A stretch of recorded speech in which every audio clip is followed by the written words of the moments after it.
कि मतलब पेपर ये सोच के मत लिखना कि तुम एम्स दिल्ली जा रहे हो, ये सोच के लिखना कि एक लोएस्ट गवर्नमेंट की सीट मिल जाए। दिक्कत तो आती थी पहले में, बहुत दिक्कत आती, सबसे गिरे हुए मार्क्स पहले में ही आएंगे। व्हाट इज वन थिंग जो सिर्फ ऑनलाइन बच्चे पढ़ रहे हैं उनको तुम एडवाइस दोगे, उनको क्या चीज का बहुत खास ध्यान रखना चाहिए? कि वॉशरूम भी नहीं जाना है, वो भी नहीं, मतलब पूरा वैसा एकदम क्रिएट कर। इस बीच में तुमने नीट कैसे मैनेज किया? पेपर जब टफ आएगा तो सबके लिए आएगा, तुम्हारे अकेले के लिए थोड़ी आएगा। नीट और बोर्ड्स को साथ में मैनेज कैसे करें, बहुत बड़ा सवाल है। तो मैंने सोचा कि यार तुम्हें यूट्यूब पे बहुत सारे वीडियोस मिल जाएंगे जहाँ पर तरह तरह की स्ट्रेटजीज और ज्ञान पड़ा हुआ है। लेकिन मैंने सोचा, ये एक मेरा ही स्टूडेंट है, इसने बोर्ड्स में ओवरऑल 97% स्कोर किया है, उससे ज़्यादा ही किया है शायद, और बायोलॉजी में 100/100 स्कोर किया है।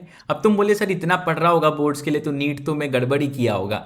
ये अभी currently first year SMS medical college Jaipur में है, और उसके साथ साथ सिर्फ स्कोर के साथ नहीं, एक बहुत बढ़िया रैंक के साथ, ऑल इंडिया रैंक 526 के साथ ये गया है। तो आई बिलीव ये वीडियो तुम्हारे लिए लास्ट वीडियो होने वाली है कि बोर्ड्स और नीट को मैनेज कैसे करें। सो हेलो अर्नव, क्या हालचाल तुम्हारे? हेलो सर, बढ़िया बढ़िया, मजा आ रहा है कॉलेज पहुंच के? Yes sir. तो यार अर्नव एक बात बताओ, ये बहुत कॉमन सा सवाल है, हम सीधा मुद्दे की बात पर ही आते हैं कि बोर्ड्स के साथ नीट मैनेज करने में बहुत क्राइसिस हो जाता है, तो कैसे मैनेज किया जाए इसको? अच्छा, एक बच्चों के लिए मैं कॉन्टेक्स्ट बता दूं, Arnav is a pure online student of Unacademy.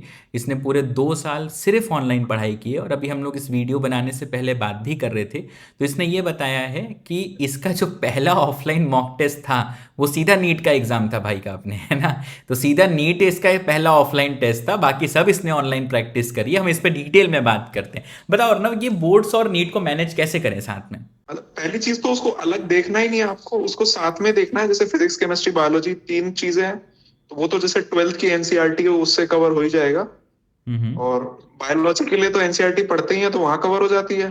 तो यार ये जो और लोग बोलते हैं ना कि MCQ लगाना और लिखने में हालत खराब हो जाती है, ऐसा कुछ होता है क्या? हाँ, होता तो है। उसके लिए तरीका है, आप सैंपल पेपर दो 3 घंटे का टाइमर लगा के, उससे मतलब काफी हेल्प मिलेगी। 3 से 4 सैंपल पेपर्स, मतलब सैंपल पेपर की बजाय आप प्रीवियस ईयर बोर्ड पेपर दे लो, वो बेटर है। मैं जैसे 2024 के मैंने बोर्ड पेपर्स दिए थे, उससे काफी फायदा होता है। मतलब एग्जैक्टली क्वेश्चंस रिपीट हुए थे बायोलॉजी के पेपर में, अच्छा, तो उससे बहुत बेनिफिट होता है। तो कोई क्वेश्चन बैंक लगाया तुमने, खरीदा और उसको एज ए मॉक टेस्ट तुमने घर पे? नहीं नहीं, मैंने प्रीवियस ईयर पेपर डाउनलोड कर लिए थे सीबीएसई के डायरेक्टली, तो उसको ही करता था। अच्छा, तुमने वहाँ भी खर्चा नहीं किया है, वेरी गुड। तो सीधा वेबसाइट पे, तो यार ये तुम लोग कर सकते हो, this is very good thing that has to be done. अच्छा, इसमें फिर शुरू में लिखने में दिक्कत आती थी कि पहले तो, क्योंकि हमारी मेंटली हम प्रिपेयर होते हैं कि MCQ टिक करें टिक करें टिक करें, तो उसको कैसे ओवरकम किया? फिर तुमने मॉडल आंसर देखे, किसी से चेक कराया, कैसे किया? मतलब चेक तो मैं खुद ही करता था उसको आंसर की से, और हम्म। बाकी दिक्कत तो आती थी पहले में, बहुत दिक्कत आती, सबसे गिरे हुए मार्क्स पहले में ही आएंगे।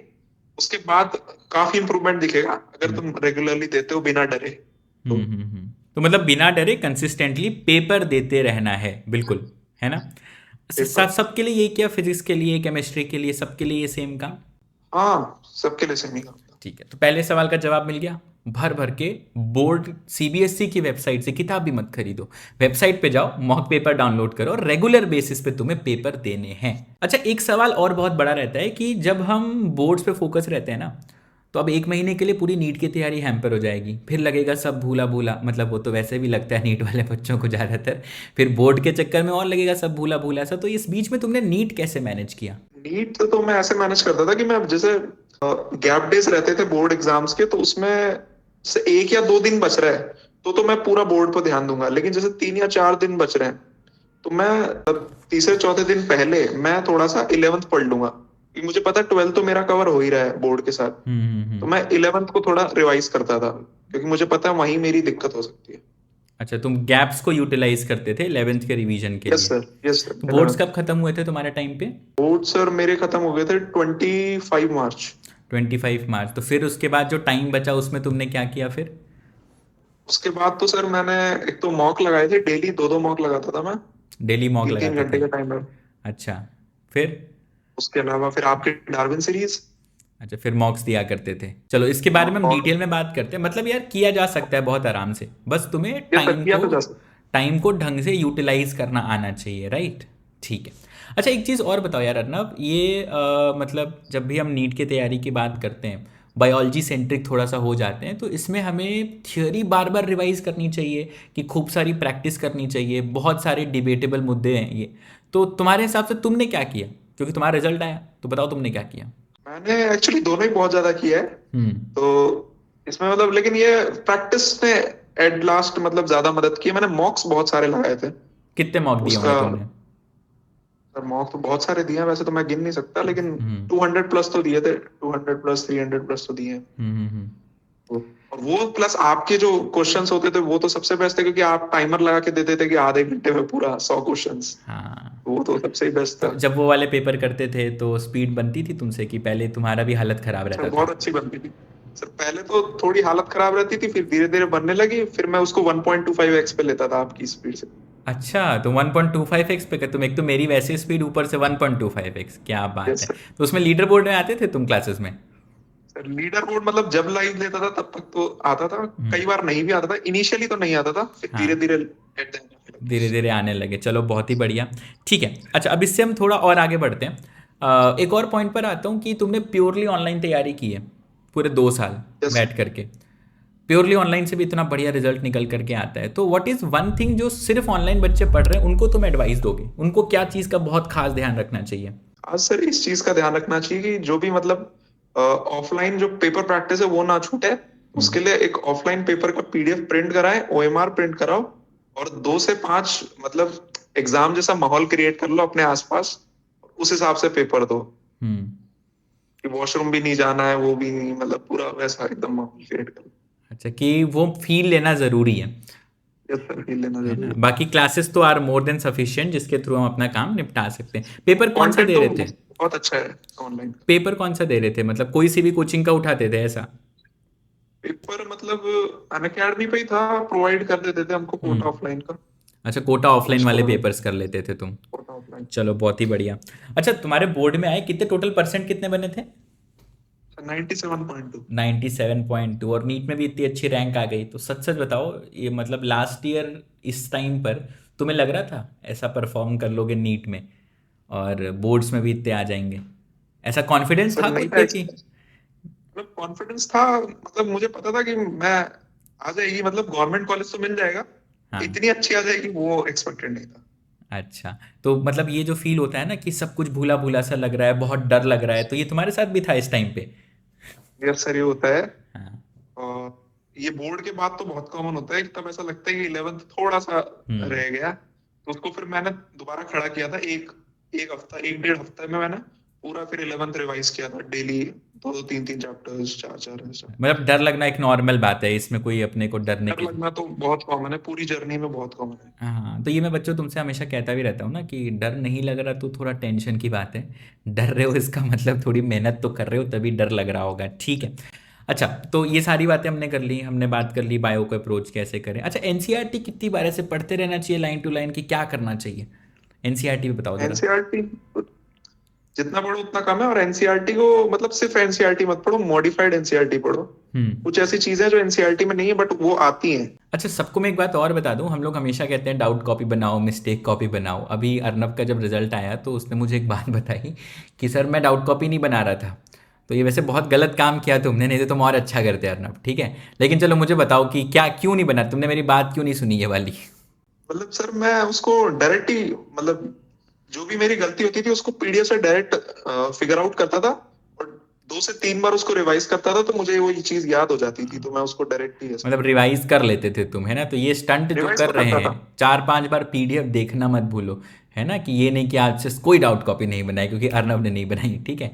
तो यू हैव टू डू नहीं, मल्ट। मैं रिवाइज तो करता था। हाँ, रिवीजन चल रहा था ना बराबर। ठीक है। और मैंने इतने क्वेश्चन कर लिए थे कि चीजें अपने आप ही रिपीट हो रही थी, तो फिर वहां भी मुझे इसलिए बनाने की भी जरूरत हाँ, नहीं पड़ी। अच्छा कितने हम लोग, मतलब ये मैं इसलिए पूछ रहा हूँ क्योंकि ना मैं काफ़ी बार कुछ नए बच्चे सुन रहे होते हैं, तो हम लोग यार कितने क्वेश्चंस किए होंगे लाइव क्लास में, कोई रफ आइडिया।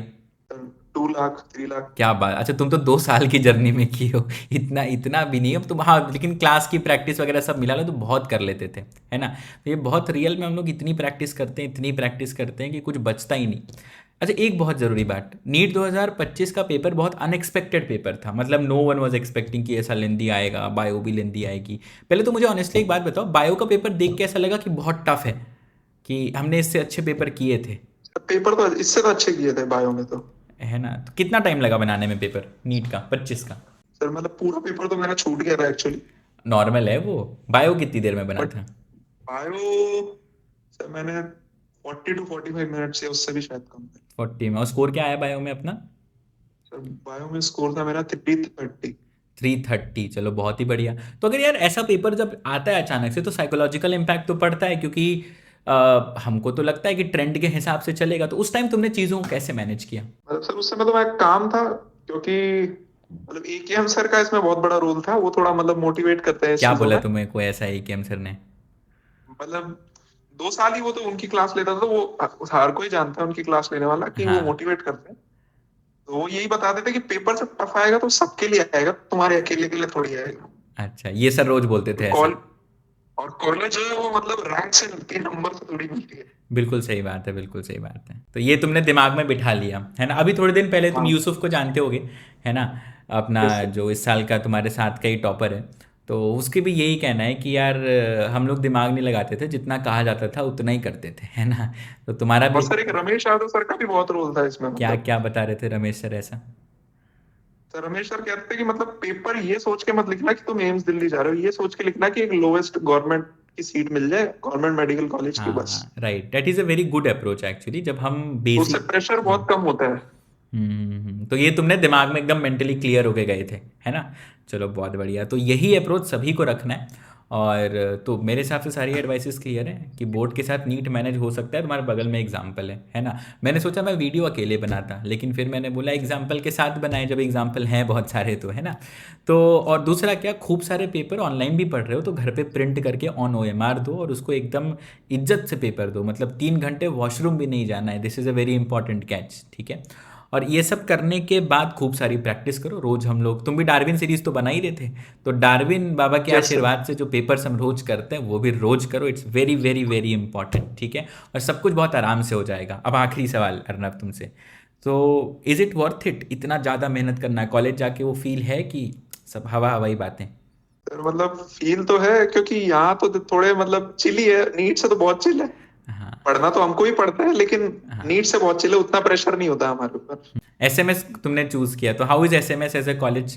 और जो भी बच्चे देख रहे हैं जिनका ड्रीम कॉलेज SMS जयपुर है, वो भी कमेंट्स में बोलना, तुम्हारा सीनियर होगा। रैगिंग वगैरह तो नहीं होती होगी?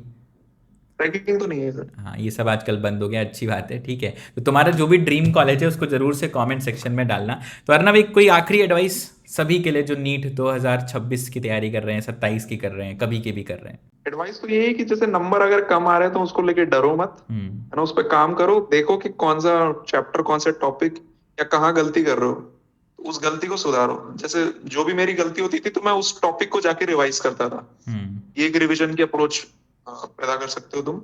और इसके अलावा मॉक टेस्ट खूब सारे देने हैं, जितने ज्यादा हो सकते हैं उतने ज्यादा। ये वही गलती बताते हैं कि कहाँ गलत है। बिल्कुल। तो ये बस। सिलेबस और कंप्लीट होना चाहिए इस टाइम तक तो। हाँ, सिलेबस हो जाना बहुत तुम्हारा कब ख़त्म करा दिया था हमने? सर आपका तो मैंने 11 में कर दिया था। अच्छा, ये बात हम बताना डिस्कस ही करना भूल गए। तो इस बच्चे ने 11th में ही पूरा 11th और 12th कर लिया, राइट? तो ये डरने की कोई बात इस सिर्फ बायोलॉजी सर, सिर्फ सिर्फ बायोलॉजी। बायो, सिर्फ बायोलॉजी। हाँ, इस पे थोड़ा इलैबोरेट करो जरा, ये क्या किया था तुमने और क्यों किया था तुमने ऐसा? मतलब सर मैंने सिर्फ मतलब 11th में ही आपका, मतलब 11th और 12th दोनों का बॉटनी आपसे और जूलॉजी एजी सर से, दोनों से कंप्लीट कर दिया था। दोनों पूरा निपटा लिए थे, तो इससे मदद मिली? इससे सर बहुत मदद मिली। मतलब मुझे एक्चुअली इससे बोर्ड में भी मदद मिली। हाँ। फिर मैं जैसे 12th में जब मैं बायो पढ़ता था उसकी जगह मैं इंग्लिश हिंदी थोड़ा पढ़ लेता था, अच्छा। या फिजिक्स केमिस्ट्री में थोड़ा टाइम देता था, उसकी एनसीईआरटी पढ़ लेता था जो कोई नहीं पढ़ता। हाँ, वेरी गुड वेरी गुड। चलो बढ़िया। तो अर्नव, अपने जूनियर्स को बेस्ट विशेस दे दो अपनी तरफ से। बोर्ड्स भी आ रहे हैं, सबके नीट भी आ रहा है, ठीक है? और बाकी तुम लोग पढ़ाई करते रहो, खूब सारी मेहनत करते रहो। एक अर्नव है, अर्नव के साथ हमारा जो इस बार का एक और बढ़िया रैंकर है भावेश, भी शायद SMS में ही है ना? Yes sir. तो और ऐसे बहुत सारे रैंकर्स हर साल हम प्रोड्यूस करते हैं। नेक्स्ट बारी तुम्हारी है, लेट्स क्रैक इट।